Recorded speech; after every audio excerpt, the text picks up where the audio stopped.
Hi hello. അപ്പം next question വരുന്നത് ഒരു ഫണ്ണായിട്ടുള്ള എൻ്റെ കൂട്ടുകാരിയാണ് അത് ഇട്ട് വെച്ചേക്കണത്.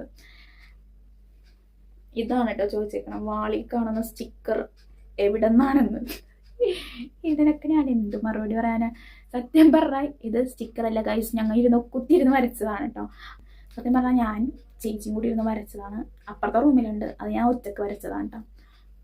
ഇത് നിച്ചുവിനെ ചേച്ചി പ്രഗ്നൻ്റ് ആയി ഡെലിവറി സമയം അടുത്തിരിക്കുന്ന ആ ടൈമിൽ ഞങ്ങൾ ചെയ്തു വെച്ച ഒരു കലാവിരുന്നാണ്. അവൻ വരുമ്പോൾ നമുക്കൊന്ന് വെൽക്കം ചെയ്യാമെന്നൊക്കെ പറഞ്ഞിട്ട് വെൽക്കം ചെയ്യാൻ അല്ലാണ്ട് നമ്മൾ ബലൂണൊക്കെ തൂക്കി അടിപൊളിയാക്കിയിട്ടുണ്ടാകും കേട്ടോ.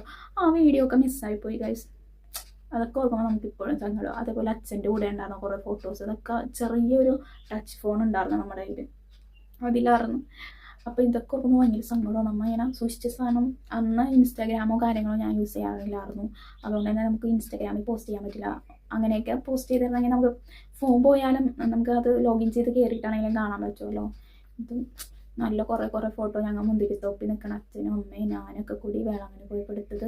അപ്പോൾ എനിക്കത് ഓർക്കുമ്പോൾ തന്നെ സങ്കടം വരും. കാരണം നമുക്ക് പിന്നെ വേറൊരു ഫോട്ടോ എന്ന് പറയണമൊന്നുമില്ല. അതുകൊണ്ടാണ് ഞാനും അച്ഛനും കൂടി നിൽക്കുന്നത്. ഇങ്ങനൊരു ഫോട്ടോ എനിക്ക് അവൻ സർപ്രൈസായിട്ട് ബർത്ത്ഡേ ചെയ്ത് തന്നത്. അത് വല്ലാത്തൊരു ഇമോഷനായിരുന്നു, അപ്പോൾ ഇത് വാൾ സ്റ്റിക്കറല്ല, ഞാൻ വരച്ചതാണ്. എൻ്റെ കൂട്ടുകാരത്തി തന്നെ കേട്ടോ ഈ ക്വസ്റ്റ്യൻ ചോദിച്ചേക്കണത്. എന്തെങ്കിലുമൊക്കെ ചോദിക്കേണ്ടത് വിചാരിച്ചെടുത്ത് ചോദിച്ച ക്വസ്റ്റ്യൻ ആയിരിക്കും. അപ്പോൾ അതേ ഇങ്ങോട്ടൊക്കെ ഉണ്ട് കേട്ടോ, ഇങ്ങോട്ടൊക്കെ ഉണ്ട് കണ്ടോ. അയ്യോ, ആരും ബെഡ് കണ്ട് ഓടരുത് കേട്ടോ, കുറച്ച് മിസ്സായി കിടക്കണേന്ന്. ഓക്കെ, എനിക്ക് തോന്നുന്നു ഒട്ടുമിക്കൊരിക്കും ഈ ഒരു പെയിൻറ്റിങ് ഇഷ്ടപ്പെട്ടിട്ടുണ്ട്. പലരും വിചാരിച്ചേക്കുന്നത് നമ്മൾ ഓൺലൈനിൽ കൂടി ഓർഡർ ചെയ്തിട്ട് ഒട്ടിച്ചേക്കുന്ന സ്റ്റിക്കറാണെന്നാണ്. അല്ല കേട്ടോ, അപ്പുറത്തെ റൂമിൽ നമ്മൾ ചെയ്തിട്ടുണ്ട്. അതിൽ നമ്മളിങ്ങനെ ഫ്രെയിം വെക്കാം എന്നുള്ള രീതിയിലാണ് ചെയ്തേക്കണം. പക്ഷെ ഇത്ര വല്ലതായിട്ട് നമ്മൾ അതിൽ വെച്ചിട്ടില്ല. ഫ്രെയിമൊന്നും ചെയ്യണം. ഓരോ മാസം സാലറി കിട്ടുമ്പോൾ ഓരോരോ ഫ്രെയിം വാങ്ങി വെക്കാം, അല്ലാണ്ട് നടപടിയാവില്ലല്ലോ.